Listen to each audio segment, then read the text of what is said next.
Assalamualaikum teman-teman, Ana Hanin. Belajar bersama Ana yuk di kelas tematik.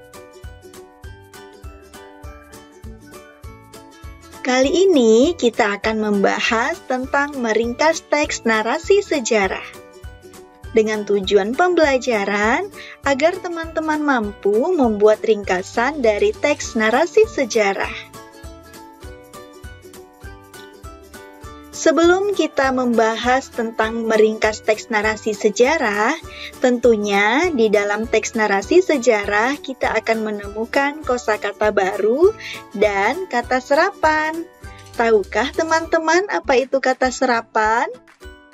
Kata serapan adalah kata yang berasal dari bahasa daerah maupun bahasa asing.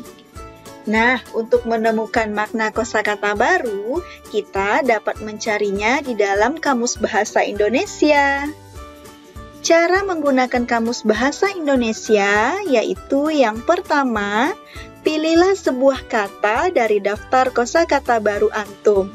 Misalnya, pilar. Yang kedua, bukalah kamus antum.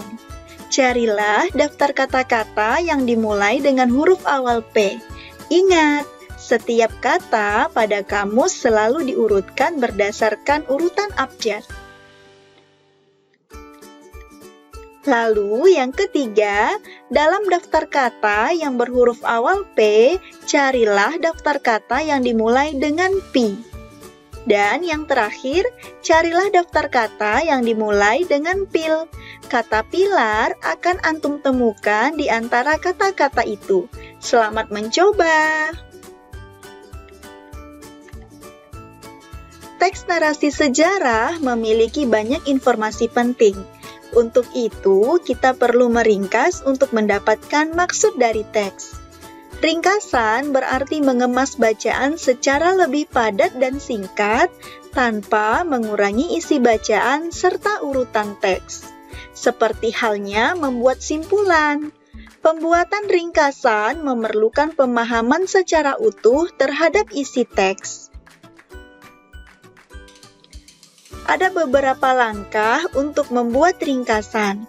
Yang pertama, membaca teks atau karangan asli untuk mengetahui kesan umum dan maksud pengarang. Yang kedua, mencatat pokok utama atau gagasan utama dalam setiap paragraf. Dan yang ketiga, menyusun pokok pikiran atau gagasan teks menjadi satu paragraf atau lebih.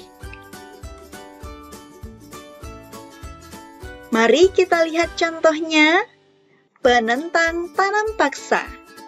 Tanam paksa yang diberlakukan untuk rakyat Indonesia pada zaman penjajahan membuat rakyat semakin menderita.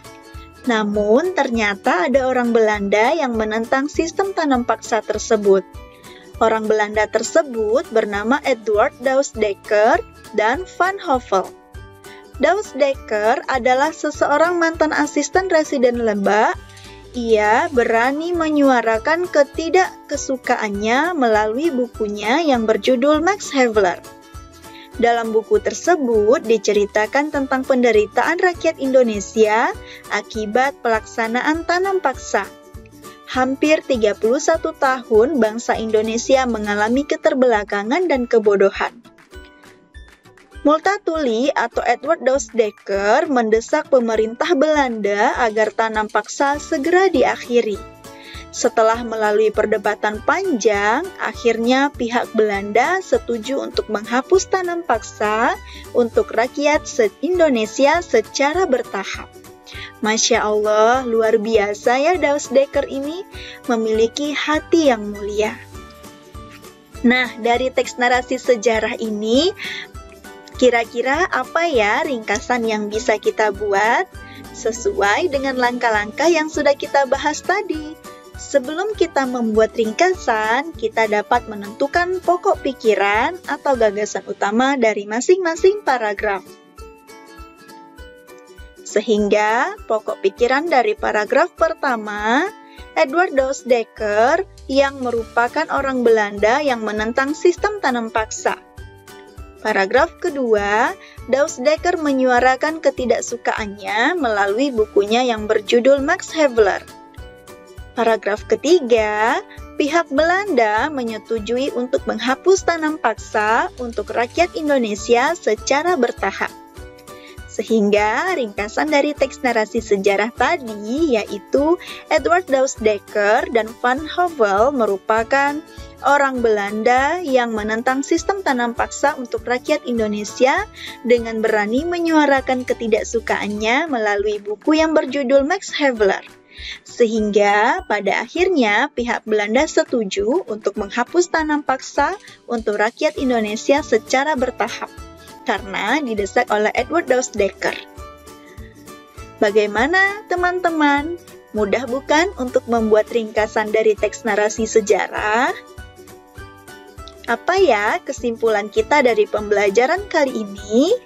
Kesimpulan kita yaitu ada 3 langkah untuk membuat ringkasan. Yang pertama, membaca bacaan teks narasi sejarah. Yang kedua, mencatat pokok pikiran atau gagasan utama. Dan yang terakhir, menyusun pokok pikiran yang kita dapat tadi. Dan refleksi pembelajaran kita kali ini yaitu sesuai dengan Quran Surat Al-Anfal ayat 45 yang artinya, "Hai orang-orang yang beriman, apabila kamu memerangi pasukan atau musuh, maka berteguh hatilah kamu dan sebutlah nama Allah sebanyak-banyaknya, agar kamu beruntung." Ayat tersebut menggambarkan para pejuang muslim di masa dulu selalu menyerukan kalimat Allahu Akbar dalam memperjuangkan kemerdekaan Indonesia.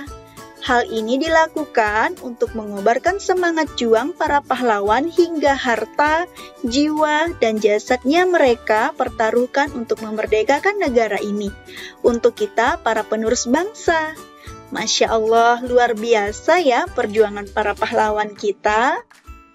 Sampai di sini dulu ya pembelajaran kita kali ini. Sampai jumpa di kelas tematik selanjutnya. Wassalamualaikum warahmatullahi wabarakatuh.